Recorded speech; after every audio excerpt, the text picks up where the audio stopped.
안녕하세요. 40대 여성이에요. 요즘이야 이혼이나 재혼이 죄도 아니고 사회가 개방적으로 변화하면서 전보다 가족 형태가 다양해졌다는 건 저도 많이 느껴요. 당장 저만 해도 저희 친정아버지가 재혼하셨거든요. 사실 그래서 오늘 하게 될 이야기는 혹시라도 다른 사람들에게 재혼 가정에 대한 편견을 심어주게 될까 조금 조심스러워요. 안 그러는 새어머니도 분명 있을 텐데 제가 보낼 오늘 사연은 저희 새어머니가 벌인 악랄한 짓을 고발하려는 거거든요. 모든 재혼 가정이 이렇지 않다는 점 분명히 밝히면서 이야기 시작해보도록 할게요. 제 친어머니는 제가 4살 때 병으로 돌아가셨어요. 어머니가 병으로 돌아가시긴 했지만 사실 어머니가 앓고 있던 병은 막 심각한 건 아니었어요. 그때만 해도 아버지가 사업으로 성공하기 전이었기 때문에 따지고 보면 지속적으로 치료받을 만큼의 충분한 병원비가 없어 돌아가신 거나 마찬가지셨죠. 아버지는 이 일을 계기로 돈 없는 것만큼 서러운 일은 없다는 걸 깨닫고 돈이 없어서 아내도 떠나보냈다며 마음 독하게 먹고 악착같이 돈을 버셨어요. 그리고 그렇게 허망하게 어머니를 떠나보낸 게 미안해서라도 제 위에 오빠 둘이랑 막내딸인 저를 보기 부끄러워서라도 저희 엄마 말고는 자기 인생에 새 여자는 없을 거라고 선언하셨죠. 어머니를 잃었을 당시 제가 아직 어린 나이였기 때문에 돈 버느라 바쁘신 아버지 대신해서 두 오빠가 저를 자주 보살펴줬어요. 그래서 아직도 오빠들이랑은 갈등 없이 잘 지내고 있습니다. 다행히 아버지 하시는 일이 다 잘 되어서 제가 좀 더 커서 학교를 다니게 될 쯤엔 저는 남부럽지 않을 정도로 풍족하게 지냈습니다. 저도 저였지만 큰 오빠는 공부를 잘해서 대학을 미국으로 갔고 작은 오빠는 음악을 전문적으로 공부하러 독일로 유학을 갔었죠. 막내딸이었던 저만 아버지 옆에 붙어서 아버지 힘든 일이 있으면 옆에서 재롱 떨면서 응원해드리고 기쁜 일 있으면 같이 축하해드리면서 막내딸로서 귀염둥이 역할을 톡톡히 했어요. 게다가 오빠들이 멀리 유학을 가 있던 만큼 아버지와 저 둘이서만 지내는 시간이 많아 여러모로 각별한 부녀 사이가 됐습니다. 주변에 제 친구들 보면 보통 사춘기가 오게 되면서 아빠랑은 대면대면한 사이가 되는 경우가 많은 것 같았는데 저는 반대였죠.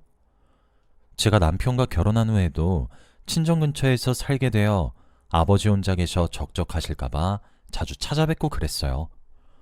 아버지는 그러면 결혼한 애가 왜 이렇게 친정에 자주 오냐 하시면서도 입가에는 미소를 띄우고 저를 반기셨습니다. 그래서였는지는 몰라도 아버지가 나중에 재혼하시겠다면서 지금의 새어머니를 제게 처음 소개시켜 주셨을 때 저는 깜짝 놀랄 수밖에 없었습니다. 제가 자주 찾아뵙는 동안에도 아버지가 다른 여자분을 만나고 있는 티를 낸 적은 단 한 번도 없으셨거든요. 하루는 아버지가 전화 와서 대뜸 저보고 기니 할 말도 있고 오랜만에 외출하면서 점심이나 같이 할 겸 호텔 레스토랑으로 부르셨어요. 기니 할 말이래봤자 딱히 짐작 가는 게 없어서 그냥 별 생각 없이 털레털레 갔는데 아버지 옆에 어떤 중년 여성분이 앉아 계시는 거예요.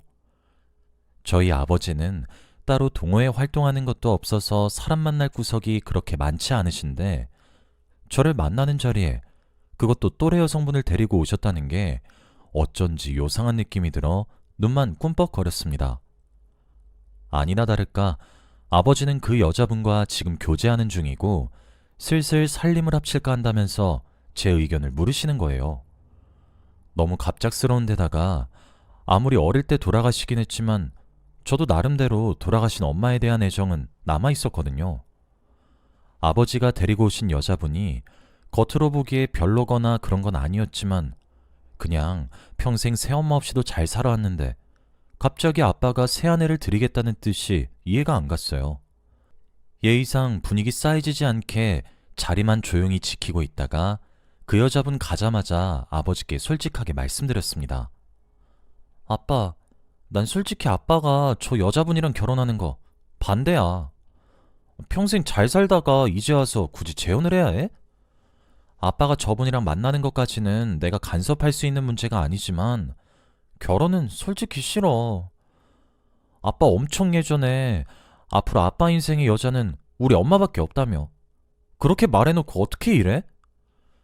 물론 제가 말한다고 해서 아버지가 그 여자분과의 만남을 끊으신 건 아니었어요. 아버지는 중간중간 저를 설득해가며 제가 마음을 바꾸길 부탁하셨죠. 대학 졸업 후 해외에서 자리 잡아 살고 있는 오빠들도 아버지도 아버지 인생 살 때 되지 않았냐며, 안 그래도 저 결혼한 후에 분가해서 아버지 혼자 사시는 거 마음 쓰였다고 하면서 그냥 인정해주라고 말하더군요. 사실 이때부터 마음이 조금씩 흔들렸다가 아버지랑 교제하시는 그 여자분을 우연히 백화점에서 만났다가 커피 한잔 하면서 나눈 대화로 결국 두 분 사이를 인정할 수밖에 없게 됐습니다. 그 여자분이 제게 조심스럽게 말하더라고요. 너희 아버지, 그러니까 그 사람 내가 먼저 좋아했는데 너희 생각해서 계속 마음 거절해오다가 마지막에 못 이기고 받아줘서 나 만나주시는 거야. 나 만나면서도 늘 너희 얘기하고 그러셨어. 사실 나도 첫 남편이 결혼하자마자 너무 일찍 떠나서 제대로 된 결혼 생활 한번 못 해보고 그 후로 쭉 혼자 살아가고 있거든. 그래서 내가 결혼하자고 너희 아버지 졸랐던 거야. 본의 아니게 너한테 큰 상처 주고 부녀 사이 갈라놓게 되는 것 같아 미안하구나. 여자분의 이야기를 듣다 보니 아버지가 저를 얼마나 생각하고 계신지, 제 앞에 여자분께 얼마나 진심인지 느껴지더라고요. 그래서 그날 아버지께 찾아가서 두 분 결혼 축하드린다고 생떼 그만 쓰겠다고 말씀드렸어요. 제 말을 들은 아버지가 너무 기뻐하시면서 저한테 이해해줘서 고맙다고 하셨죠. 저도 재고집 접으니까 일이 잘 풀리게 된 것 같아 마음이 후련했고요. 아버지는 그 여자분과 결혼하시고 행복하게 사셨어요. 사실 그렇지 않아도 아버지 심장이 많이 약해지신 터라 제가 매일같이 챙겨드릴 수도 없고 오빠들 말처럼 혼자 사시는 게 걱정되긴 했지만 새어머니가 곁에서 잘 보살피시니까 조금 안심이 됐죠. 게다가 새어머니는 자기가 자식을 가져본 적은 없지만 평생 저 같은 딸이 있었으면 했다면서 저를 친딸로 생각해도 되겠냐면서 제게 엄청 잘해주셨어요. 처음에는 얼떨떨하긴 했지만 저도 내심 엄마의 품이 그리웠던 건지 어느새 친모녀나 다름없이 굴면서 같이 쇼핑도 하고 맛있는 거 먹으러 다니면서 외출도 하고 그랬습니다. 그렇게 3년이 흘렀죠. 그러던 어느 날 오랜만에 저랑 남편, 제 딸아이랑 같이 일본 여행에 간 사이에 새어머니와 아버지의 사고 소식을 들었습니다. 새어머니와 아버지도 겨울 휴가 겸 두 분이서 오붓하게 제주도로 국내 여행을 떠나셨는데 하필 여행 갔던 날의 날씨가 흉흉했던 탓에 추돌사고에 휘말리셨다는 겁니다. 남아있던 일본 여행 일정을 접고 빨리 귀국해서 아버지와 새어머니가 입원해 계시다는 제주도 병원으로 바로 갔습니다. 병원에 갔더니 새어머니는 비교적 경상이셨는데 아버지가 앉아 계셨던 운전석 에어백이 하필 고장나 있던 상태라 크게 다치셨고 사고 난 날 이후로 의식이 돌아오지 않고 계셨어요. 갑작스러운 사고에 혹시나 아버지가 돌아가실까봐 울면서 불안해하니 병원 침상에 누워 계시던 시어머니가 누운 채로 눈물을 쏟아내시면서 자기만 멀쩡해서 미안하다면서 자책하시는 거예요. 새어머니께 아니라고, 새어머니라도 멀쩡하셔서 다행이라고 말씀드린 뒤 한동안은 제주도에 호텔을 잡고 병원을 들락날락하며 지냈습니다. 함부로 서울에 있는 큰 병원으로 모실 엄두도 못 내겠더라고요. 중환자 이송하는 과정도 복잡한 데다 하필이면 제주도에서 변을 당하셔서 병원을 서울로 옮기는 과정 중에 그렇지 않아도 아버지 상태가 안 좋으신데 무슨 일이라도 생기면 제대로 대처를 못할 것 같아서요. 엎친 데 덮친 격으로 하필 그때 서울에 있는 유명 병원 중 중환자실 병상이 남은 곳도 없었어요. 그래서 하는 수 없이 아버지는 제주도에서 계속 치료를 받게 되었습니다. 일주일이 지나도 아버지는 깨어나시지 않으셨어요. 의사 선생님은 연세도 있으시고 사고 당시 충격이 커서 사실 이대로 깨어나시지 않는다면 식물인간이 되실 가능성이 높다고 말씀하시더군요. 그거 듣고 정말 태어나서 제일 많이 울었던 것 같아요. 그 사이에 새어머니는 퇴원하셔서 이제 자기가 간병하겠다고 육지로 가서 아버지 간병하는데 필요한 자기 물건 들고 올 테니 저보고 그동안 아버지 잘 부탁한다고 했습니다. 필요한 것만 챙겨서 금방 제주도로 돌아오실 줄 알았는데 새어머니는 아버지랑 자기가 병원에 입원해 있던 동안 쌓였던 일 좀 처리하느라 일주일이 넘어서야 다시 돌아오셨습니다. 돌아오신 새어머니는 저희 아버지가 언제 깨어나실지도 모르고 얼마나 오래 입원해야 할지도 모르니 병원비랑 수술비 대려고 재산을 조금 현금화했다고 말씀하셨습니다. 그때 아버지가 하시던 사업이 잠시 주춤하고 있던 터라 전만큼 여유롭진 못한 상황이었죠.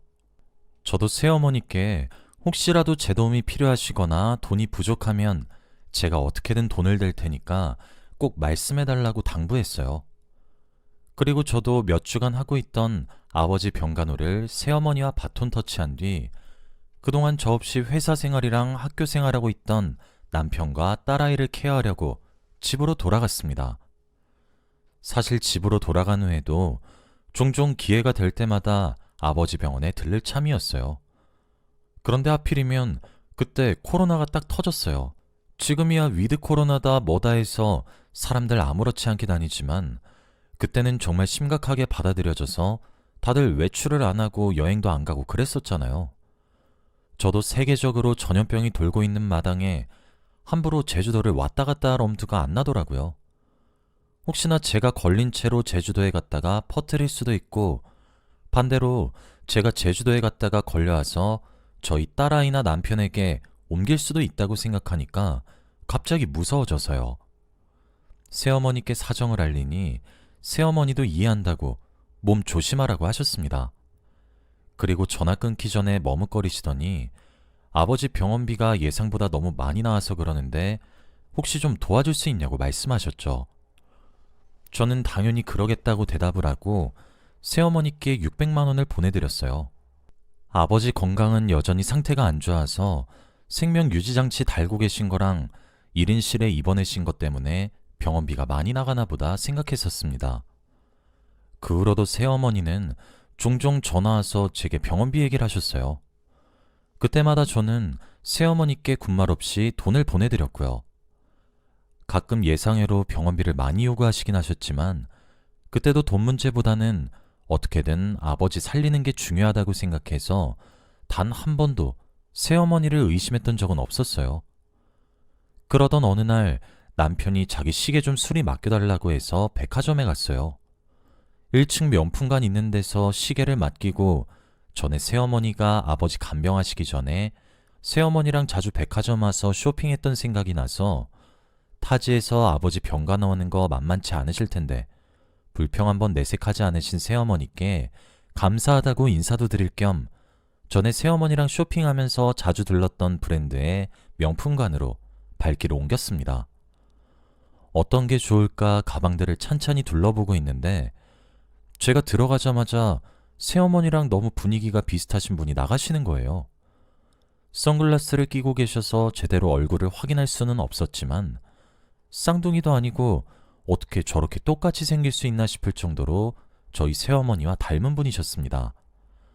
새어머니 들을 신상 가방을 구매한 뒤 그러고 나서도 아까 본 새어머니와 닮은 사람이 머릿속에서 떠나질 않아 혹시나 하는 심정으로 새어머니께 전화를 넣어봤어요. 한참 동안 신호음이 가길래 전화를 못 받으시나 했는데 숨찬 목소리로 전화를 받으시더군요. 제가 왜 이렇게 숨가빠 하시냐고 아버지 병원에 계신 거 아니냐고 물으니 새어머니는 말을 더듬으시면서 병원 아니면 자기가 달리 어디 있겠냐면서 웃음소리를 과장해서 내시더라고요. 그게 거슬려서 아까 명품관에서 봤던 새어머니 닮은 사람도 그렇고 전화를 끊고 나서도 뭔가 찝찝한 예감이 떠나질 않았어요. 아버지 병원에 안 간지 너무 오래되기도 했고 새어머니 선물로 구매한 가방도 드릴 겸 저는 비행기를 타고 제주도로 향했습니다. 그 전날 아이 숙제를 봐준다고 밤을 좀 샜던 탓에 너무 피곤해서 비행기랑 택시 타는 동안에도 계속 자느라 새어머니께 미리 연락하는 것도 까먹고 그냥 병원으로 왔죠. 병원 도착해서 아버지 병실 문을 여니 병실에 있어야 할 새어머니가 안 계신 거예요. 화장실을 가신 건가 싶어 몇십 분을 기다려도 안 오시길래 새어머니께 전화를 했습니다. 어머니, 어디세요? 어디긴 아버지 병원이지. 아니, 제가 지금 아버지 병실인데요? 어머니, 진짜 어디 계세요? 하니 새어머니는 당황한 어투로 말을 못 하시는 거예요. 그러는 사이에 전화 너머로 파도 소리가 들리길래 제가 또 물었습니다. 지금 파도 소리 들리는데 어머니, 혹시 지금 바다에 계세요? 그러더니 새어머니는 갑자기 서러운 목소리로 제게 말씀하시더라고요. 아니, 내가 한동안 계속 병간호만 하다 보니까 너무 권태롭고 우울해져서 조금 기분 전환도 할 겸 바다에 온 거야. 금방 들어갈게. 걱정 끼쳐서 미안해. 라고 하시는데 갑자기 저도 마음이 썩 좋진 않더라고요. 막말로 아버지가 언제 의식 찾으실지도 모르는데 새어머니는 그럼에도 불구하고 하염없이 기다리면서 계속 병간호 하셨던 거니까 내심 속으로는 많이 지쳐 계셨겠다 이해가 갔어요. 조금 기다리니 새어머니가 허둥지둥 병실로 들어오셨습니다. 그런데 새어머니 손에 너무 익숙한 가방이 있는 거예요. 제가 서울에서 샀던 그 신상 가방이요. 저는 황급히 새어머니 주려고 샀던 가방이 든 쇼핑백을 뒤로 밀어 넣으면서 새어머니 시야에서 숨겼어요. 그리고 능청스럽게 말했습니다. 어머니, 가방 못 보던 건데 새로 사셨어요? 원래 쓰던 가방이 찢어져서 그냥 돌아다니다가 하나 샀지 뭐. 새어머님은 분명 이렇게 말씀하셨는데 사실 따져보면 그럴 수가 없는 거거든요. 제가 새어머니 드리려고 산 가방은 명품관 갔을 때 직원이 이 백화점 지점에만 들어온 신상이고 수량도 몇 없다고 들었거든요. 그런데 새어머니는 이유는 몰라도 제게 거짓말을 하고 계시더라고요. 저는 남편이랑 딸도 그렇고 컨디션도 안 좋아서 빨리 돌아가 봐야겠다 말씀드린 후 재빨리 서울로 가서 흥신소에 새어머니 뒤를 캐달라고 의뢰를 부탁드렸습니다. 도리가 아니라는 건 저도 알았지만 그동안 의심스러운 행적이 한둘이 아닌데다 명품관에서 본 새어머니 닮은 사람이며 새어머니가 그 가방을 들고 있다는 게 너무 명백해서 눈 딱 감고 의뢰했죠. 얼마 안 있어 흥신소에서 연락이 왔어요.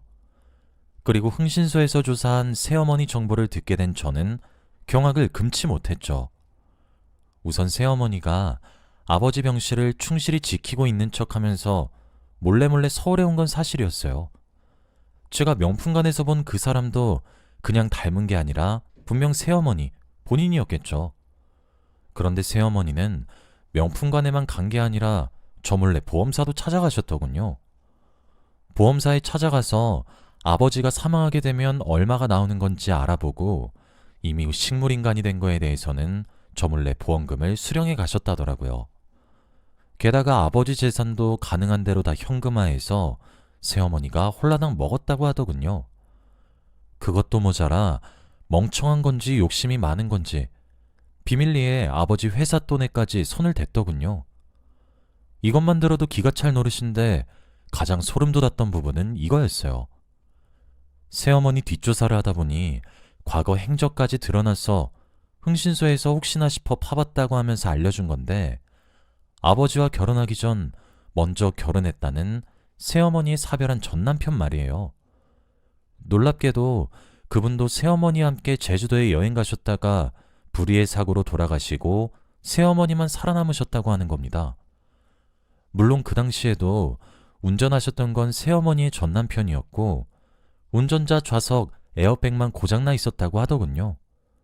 그 얘기를 들으니 저도 생각난 게 저희 아버지가 안전, 이런 부분에 대해서는 굉장히 철저해서 매번 자동차 점검하면서 에어백도 불량인지 확인하시거든요. 게다가 이번에 제주도 여행 떠나시면서도 새어머니가 크루즈 타고 싶다고 고집 피우셔서 배에다 차를 싣고 제주도까지 갔다고 했거든요. 아버지 자가용으로 여행 다니셨다가 사고가 난 거였는데 혹시 새어머니가 미리 에어백에 손을 써놨던 건 아닐까 하는 오싹한 생각까지 들더군요. 전 남편도 저희 아버지도 똑같은 사고에 똑같이 에어백 고장으로 변을 당했다니 소름 끼치는 우연이잖아요. 아무튼 그 사실을 알게 된 저는 흥신소로부터 사진이며 정보를 넘겨받았습니다. 얼마 안 있어 새어머니의 본 모습을 확인할 기회가 바로 생겼어요. 저희 아버지 회사 회계팀에서 장부가 안 맞다는 걸 알고 제게 바로 연락을 주셨거든요. 제가 결혼 전에 전공을 살려서 아버지 회계팀에서 잠시 일했던 친분으로 제게 먼저 연락 주신 것 같았어요. 제가 해결하겠다고 하고 말한 뒤 저는 아버지 회사 횡령건 조사를 검찰에 맡겼습니다. 그리고 아무것도 모르는 척 새어머니께 아버지 회사 돈을 누가 횡령한 것 같다면서 누군지는 몰라도 검찰한테 바로 조사 부탁했다고 말하며 새어머니 똥줄 탈 만한 말을 잔뜩 했어요. 저는 새어머니께 전화하기 전에 몰래 비행기를 타고 제주도로 가서 아버지 병실 근처에 숨어 있었어요. 혹시나 새어머니가 도주하면 제가 막아야 하니까요. 아니나 다를까 제 전화 받자마자 병실 문을 열고 안색이 새하얗게 질린 새어머니가 나오시더군요. 제가 녹음기 킨 채 앞길 가로막고 어디 가냐고 죗값 달게 받으라고 소리쳤습니다. 그거를 들은 새어머니는 어이없어하며 저보고 전부 네가 벌인 짓이냐며 맞불 놓듯 똑같이 언성을 높이시더라고요. 제가 새어머니가 몰래 서울 오가는 거 찍혀있는 사진을 들고 새어머니 전 남편 얘기까지 늘어놓으니 새어머니는 도망칠 구석이 없다 생각한 건지 도끼를 가득 품은 눈으로 그래, 내가 다 죽이려고 했다. 그게 뭐? 하고 본 모습을 드러내시더군요. 알고 보니 저희 아버지 심장 약하신 거를 알고 살 날 얼마 안 남았겠다 싶어 유산을 노리고 서둘러 결혼을 했는데 의외로 통원치료 잘 받으면서 정정하시니까 3년 동안 타이밍만 보다가 제가 여행 간 사이에 이런 일을 작정하고 꾸몄다고 하더군요. 다행히 병실에 오기 전 경찰에 미리 신고를 넣어놔서 얼마 안 있어 새어머니는 체포되어 법정으로 넘겨졌습니다. 횡령죄며 살인 미수며 제가 기억하기도 어려울 정도로 악랄한 죄를 많이 지어 지금은 교도소에 수감 중이네요. 사실 그 일 있고 속이 후련하기는커녕 더 미치겠더라고요. 그래도 전에는 거의 친엄마처럼 지냈다고 생각했는데 그게 다 돈을 노린 가식이었다는 것도 그렇고 사고 당하셔서 누워 계신 저희 아버지는 돌아오기 힘들 텐데 대체 무슨 죄인가 싶어서요. 그래도 정말 다행인 소식은 새어머니가 수감되고 몇 달 후 정말 기적적으로 아버지가 깨어나셨다는 거예요. 그래도 여전히 아버지 건강이 많이 회복된 건 아니라서 아버지께는 새어머니 일을 당장은 비밀로 붙였습니다. 새어머니도 아버지처럼 많이 다쳐서 식물인간으로 입원해 계시다고만 말씀드렸어요. 나중에는 제대로 말씀드려야죠. 저희 부녀에게 닥쳤던 한 차례 폭풍 같던 사연, 여러분들은 어떻게 들으셨나요? 저는 제 인생에 더 이상 이런 일은 없었으면 해요. 이 일 겪으면서 정신적 충격하며 간이 너무 쪼그라든 것 같아서요. 앞으로는 평온하기만을 기대해도 되겠죠? 제 사연 들어주셔서 감사합니다.